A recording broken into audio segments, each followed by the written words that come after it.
నేడు ఇరు తెలుగు రాష్ట్రాల్లో జరిగిన సమగ్ర వార్తా సమాచారాన్ని స్పీడ్ న్యూస్ రూపంలో అందిస్తున్నాం. ముందుగా ఏపీలో జరిగిన వార్తా విశేషాలను తెలుసుకుందాం. రేపు సాయంత్రం సీఎం వైఎస్ జగన్ విశాఖలో పర్యటించనున్నారు. ఆడుదాం ఆంధ్ర రాష్ట్ర స్థాయి ముగింపు వేడుకల్లో పాల్గొని విజేతలకు బహుమతులు అందజేయనున్నారు. సాయంత్రం 4 గంటలకు తాడపల్లి నుంచి బయలుదేరి విశాఖపట్నం చేరుకుంటారు. అక్కడ పీఎం పాలెం వైఎస్ఆర్ క్రికెట్ స్టేడియంకు చేరుకుని క్రికెట్ ఫైనల్ మ్యాచ్ వీక్షిస్తారు.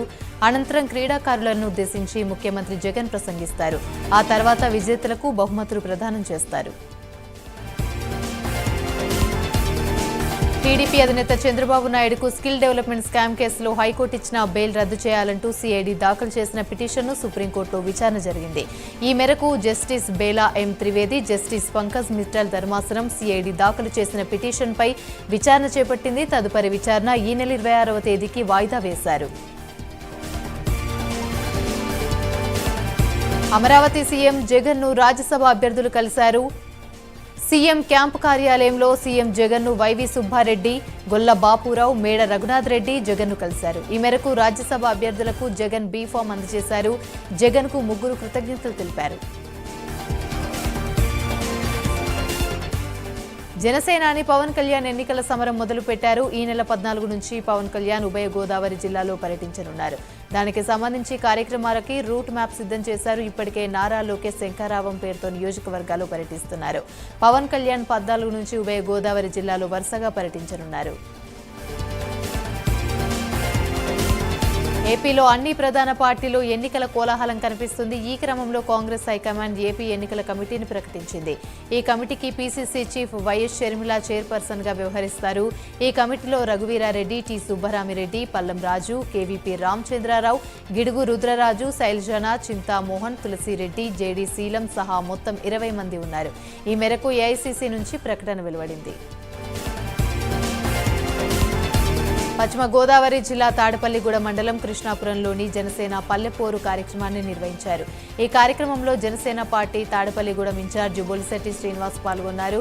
ఈ కార్యక్రమంలో భాగంగా ఇంటింటికి తిరిగి ప్రజల సమస్యలను అడిగి తెలుసుకున్నారు.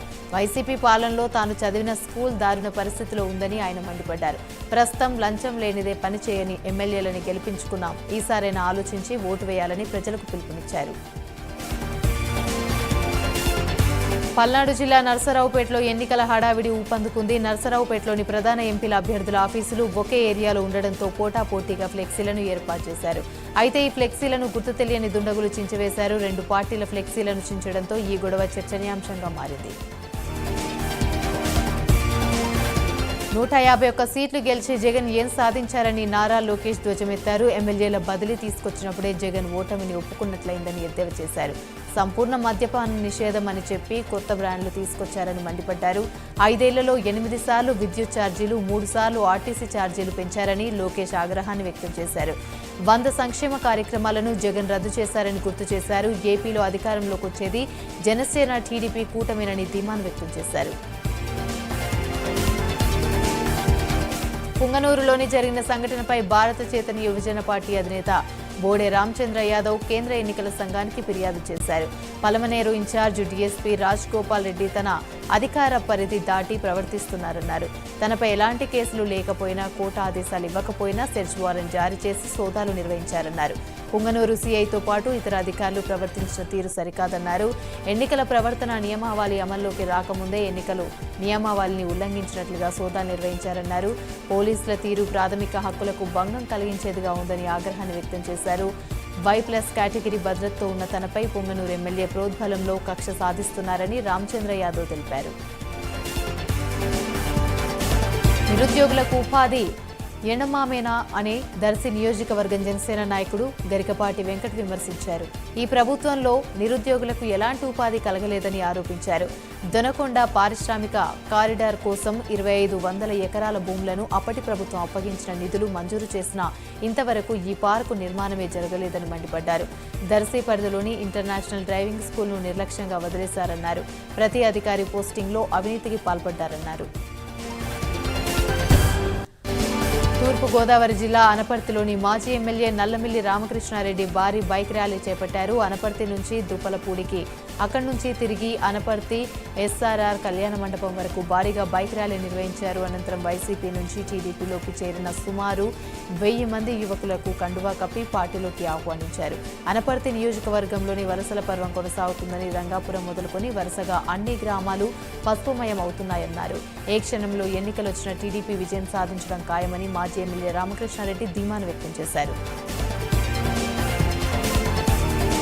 నెల్లూరు జిల్లా కొడవలూరు మండలం కొత్తవంగల్లు గ్రామంలో జనసేన జెండా ఆవిష్కరించారు. ఈ జెండాను జనసేన జిల్లా అధ్యక్షుడు చెన్నారెడ్డి మనుక్రాంత్ రెడ్డి ఆవిష్కరించారు.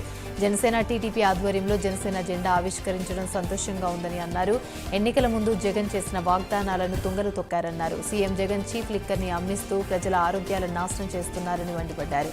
రాబోయే ఎన్నికల్లో జనసేన టీడీపీ అభ్యర్థులు ఎవరైనా సరే అత్యధిక మెజార్టీతో గెలిపించాలని పిలుపునిచ్చారు. ఏలూరు జిల్లా కొయ్యలగూడ మండలం సరిపల్లిలోని తీవ్ర విషాదం నెలకొంది. ధర్మారావుపేటకు చెందిన అద్దెపల్లి చందు గోపాలపురానికి చెందిన సందీప్ ఫంక్షన్ కోసం ధర్మారావుపేటకు వెళ్లారు. ఉదయం బహిర్భూమికి వెళ్లేందుకు గ్రామ సమీపంలోని కొమటికుంట కొమ్మల చెరువు వద్దకి వెళ్లారు. ఈ క్రమంలో ప్రమాదవశాత్తు సందీప్ కాలు జారి చెరువులో పడిపోయారు. అతన్ని రక్షించేందుకు చందు ప్రయత్నించగా ఇద్దరికి ఈత రాకపోవడంతో నీటిలో మునిగిపోయారు. ఎంతసేపటికి చందు, గగన్, సందీప్ ఇంటికి రాకపోవడంతో బంధువులు వెతగ్గా చెరువు వద్ద చెప్పులు బైక్ కనిపించాయి. దీంతో చెరువులో వెతగ్గా ఇద్దరు మృతదేహాలు లభ్యమయ్యాయి. పల్నాడు జిల్లా చిలకలూరిపేటలోని రోడ్డు ప్రమాదం జరిగింది. చీమకుర్తి నుంచి విజయవాడ వెళ్తుండగా కారు డివైడర్ నుండి కొట్టింది. ప్రమాదంలో ఇద్దరికి స్వల్ప గాయాలయ్యాయి. వెంటనే క్షతగాత్రులను స్థానిక ఆసుపత్రికి తరలించారు. ఈ ఘటనపై పోలీసులు కేసు నమోదు చేసి దర్యాప్తు చేస్తున్నారు.